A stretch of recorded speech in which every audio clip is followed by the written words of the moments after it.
Next campaign, Yes. and again a very long-running campaign that must be mentioned, is defense of the Arctic area, or as Soviets called it, defense of the Soviet transpolar region. It's usually translated as Soviet Arctic. I see. Soviet Arctic was a battlefront from the first day of the war.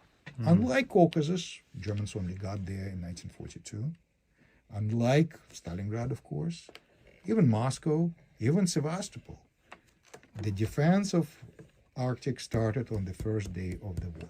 And unlike those other places that were often deep in the Soviet interior, they were very vital areas of production, Arctic is a vast, mostly unpopulated area, but it was of strategic importance. And one important reason why it was important is that it was a source of minerals. It was a source of coal. It was a source of rare elements that were hard to obtain elsewhere. Nickel. It was major source of iron. And in the 30s, late 20s, there were large concentration camps for political and other prisoners that were built there specifically to mine minerals. Oh, wow. So the loss of that areas would be painful because there was sometimes nothing to replace it with. And the other, even more important reason is that Arctic region had the Port of Murmansk and another port, lesser known port of Arkhangelsk, Angel, as it's often, that were most of the year not covered by ice. So you could actually conduct maritime trade using those ports. And Soviet Union was greatly dependent with the start of the war with Germany, greatly dependent on supplies coming through those ports. They were important to such an extent that I remember once having a document in my hands, luckily enough, that was an original Soviet decree signed by Stalin. At the time of the beginning of the Battle of Moscow, can you imagine October 1941?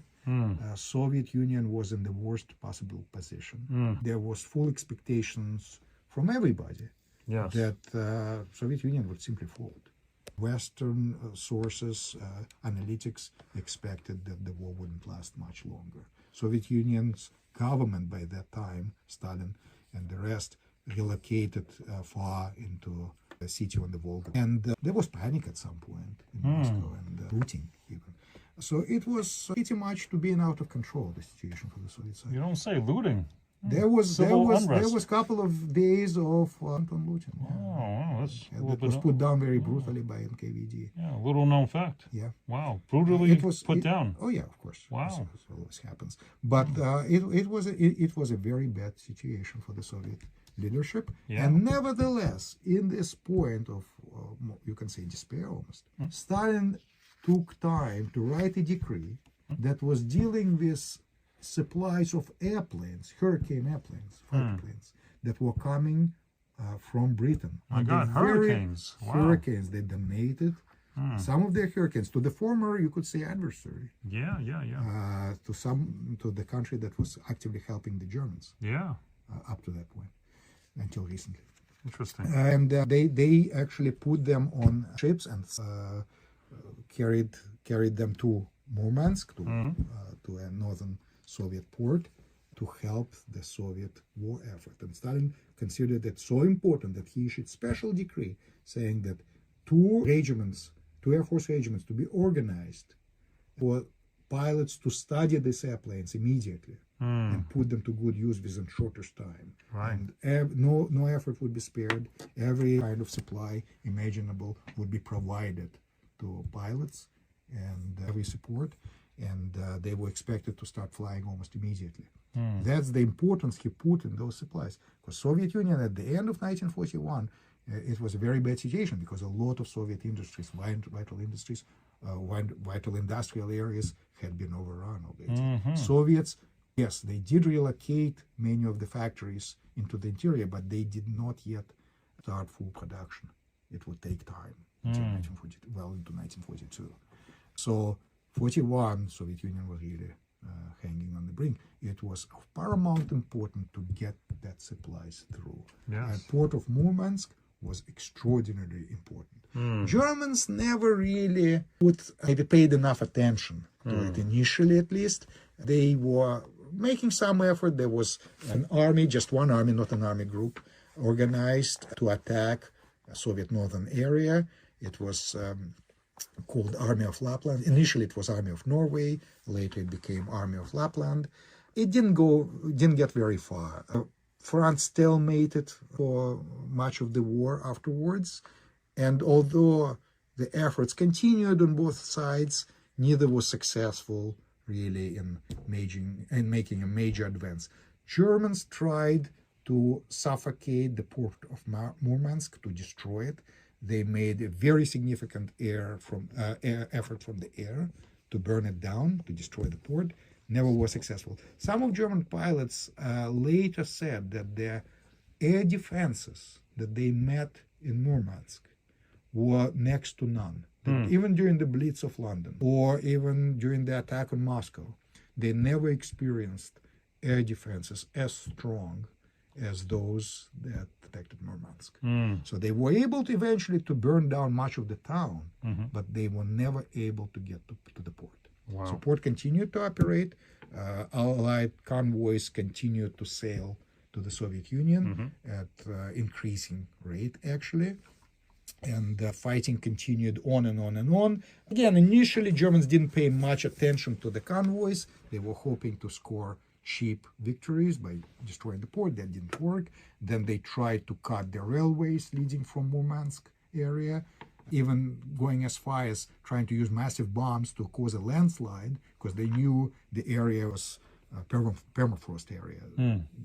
The ground was constantly frozen. So they were hoping that if they cause a major kind of earthquake locally, that permafrost may be unstable because of water reservoirs, and that would cause the entire railway to just collapse. Wow. They tried that didn't work. So in the end, they tried to attack convoys. By the time the convoys became pretty regular, and we know them now as PQ convoys, that designates convoys that were coming from Britain to Soviet northern ports, Arkhangelsk, and Port of Murmansk, principally. The first loss by any convoy was suffered only much later. It's convoy PQ-7 that was successfully attacked by the Nazi Luftwaffe. Germans eventually started to pay enough attention to even relocate their major battleship, the Tirpitz. They tried to sail to make a sortie, got thwarted by the British Navy. British sailors were very actively involved in protecting the convoys at that point. And eventually American sailors took part in the convoys. Like PQ-8 was the first convoy that saw American involvement. At least one of American ships sailed. The first major success of Germans against convoys came only in May 1942, when they finally realized the importance. They finally realized their efforts to the capture or neutralize Murmansk had come to nothing. So they now were after convoys, and both submarines, U-boats, were very active in the area, and Luftwaffe. U-boats didn't do all that much, although they scored some successes, but unlike in the Atlantic, it was a very hard area to navigate because of all the ice that was still in the area, and terrible weather oftentimes. But with Luftwaffe, they did some very serious damage. And that May 1942 convoy lost 8 ships. Many others were seriously damaged. And as I mentioned, there were American ships on that convoy, merchant ships. And beyond that, I'll tell you a story. I was once, many years ago, on jury duty here. On the jury with me was a former American sailor, an old guy at that time, who sailed in one of those convoys. Wow, you don't say. He was actually in Murmansk. Wow. And we had a very touching ceremony. He never got any awards for it. Although he was eligible, there was an award of 30 years and 40 years jubilee of the victory in the Great Patriotic War. Okay. And Soviets had a special variety of that medal, the 40th medal in particular, that they awarded to foreigners, to foreign sailors who were protecting specifically the convoys, or those who sailed in those convoys, the merchantmen. merchant fleet, merchant marines. Mm-hmm. So he was technically eligible for the medal. Of course, never got one. Very tiny minority were actually. Yes, yes. So we had a very touchy ceremony in the kind of parking lot of the courthouse. Yeah. I gave him the medal. Wow, you gave him the medal. I gave him the medal for 40th anniversary. Yes, yes. And I gave him the document. I happen to have an unissued award document. No kidding. So we wrote in his name, in Russian, of course. Wow. Translated into Russian and gave him the document. He was very proud and put the medal on his jacket. That blows my mind. Absolutely blows my mind. You actually... You're not just on my own authority, which is none, of course. Just a I had no right to do it. That's okay. No, it was meaningful. It was the right thing to do. Yeah. Well, a little bit untimely, but yeah, better late than never. Yeah, that's beautiful. It was one happy camper. That is beautiful. It was scary. He was telling us how they were going through this very dangerous. Yeah, they don't know if they're going to come back alive. Drowned or sunk. Yeah. First, he needed to get to Britain first, and then one of the countries. Murmansk. Incredible. Incredible. Many were not so lucky. Yes. So this is what I wanted to discuss about medal for defense of polar region. And again, this is variation 1 that you see here. Variation 1, yes. Concerning the way the medal looks, very importantly, again, it's a bit busier than some of the earlier ones. The medal was only instituted in late 1944. When the campaign was finally over. There's the Soviet advancement as far as Norway and parts of Finland that they reoccupied once again. Finnish now were forced to turn on their former German allies. They switched the sides. Really no choice at that point. And in late 1944, October, I believe 1944 was when the last battles of the Arctic War took place. The capture of the ports of Petsamo, of the areas of Petsamo and Kirkenes. One of them is actually a Norwegian city, Norwegian area. Yeah, very nice. You can see the Soviet soldier clad in winter uniform, unlike any other Soviet campaign medal. You see the Ushanka, winter hat, airplanes, the tank. He's carrying PPSH. Now it's a more modern weapon than your typical rifle you see on the earlier medals. And just like the others, it says for our Soviet motherland. The eyelet is just like on the other medal. Now here you have to be more careful because this medal is often faked. Okay. It's much more scarce than some of the others. Okay. Also very desirable because of Murmansk Convoys being famous. Yeah, very desirable. American and British involvement. There were about 350,000 issued in total, including all variations. Variation 2 looks just like Variation 2 because it's the same difference. It has single piece construction. The eyelet being the U-shaped, just like on the Caucasus medal or close to that. And finally Variation 3, which is very streamlined, very rounded eyelet. That is just like any other so-called Bankomat or late post-war issue campaign medals. Yes. It's the same construction. You can also compare it with Jubilee medals, say for 30th anniversary, 20th anniversary. The eyelet looks pretty much the same on all of them. Okay. So there's really not much variety, but it's a nice, desirable medal. So it's worth considerably more than the price tag. The price tag for the medal in excellent condition, maybe as much as $200, depending on how nicely preserved it is. And this one just happens to be beautiful. It's about as good a shape as you can imagine. Okay.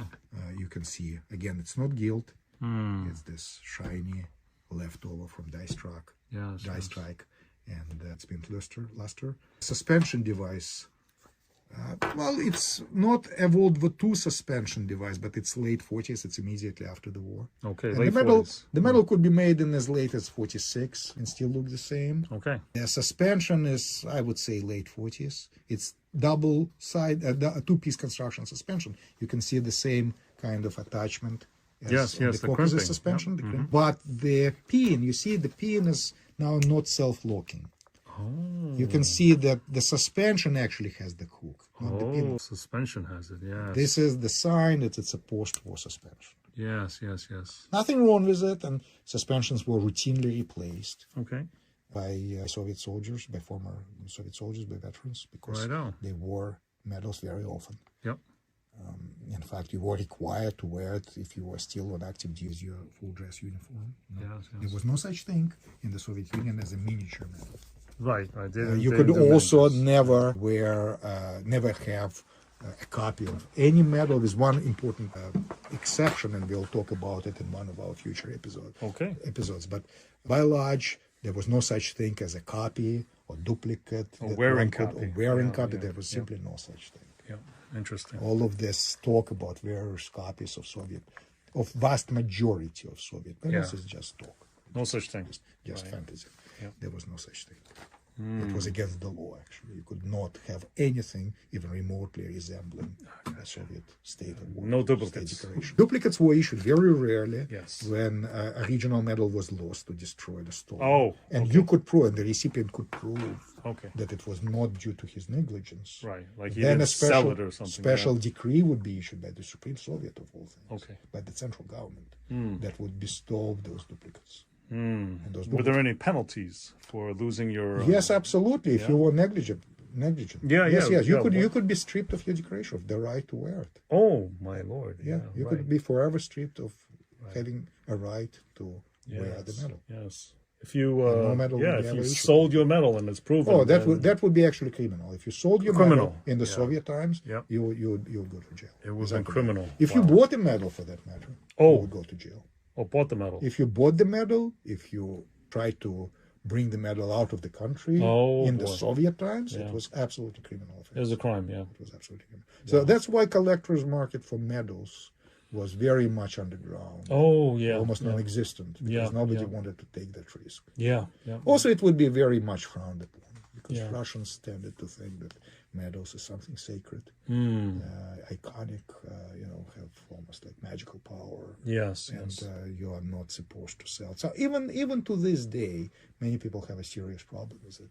And I'm trying to explain that, look, this is the way to preserve your heritage. Yes, yes. These medals would be discarded, forgotten, destroyed, Yes, thrown yes. away, if not for the fact that there is a collector's market. Yes. You would never hear about these stories, about these feats, about these campaigns. In many cases, if not for the fact that people collect these medals. Right, right. Absolutely. Caretakers. It's because That's of what the collectors are. collectors Yep. that history stays alive. Yep. Because you can touch it and you can preserve it, and people who pay for them, That's right. sometimes very high prices, are the ones who will take care of them. Yes, yes. Without a doubt. It's an indication. If you pay, say, $200 for the medal, you'll be careful. Yes, yes. You will know what this medal is. Yes. You'll be certain to explain to your friends what this medal is, what the significance of it.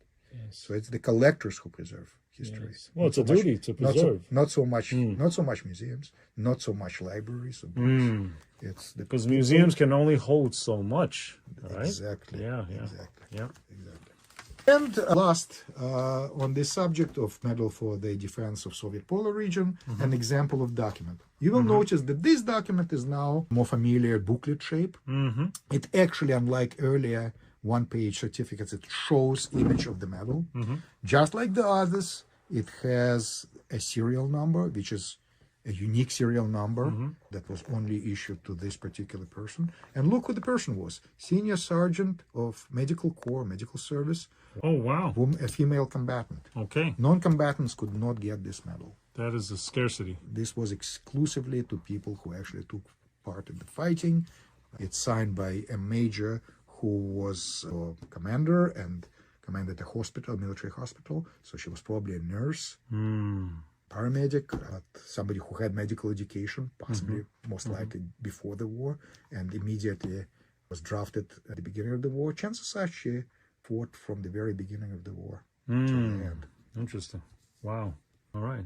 So for a document like that, that's much more scarcer than... I would say it's interesting. It's paradoxical. Documents are worth often less than medals because fewer people collect them.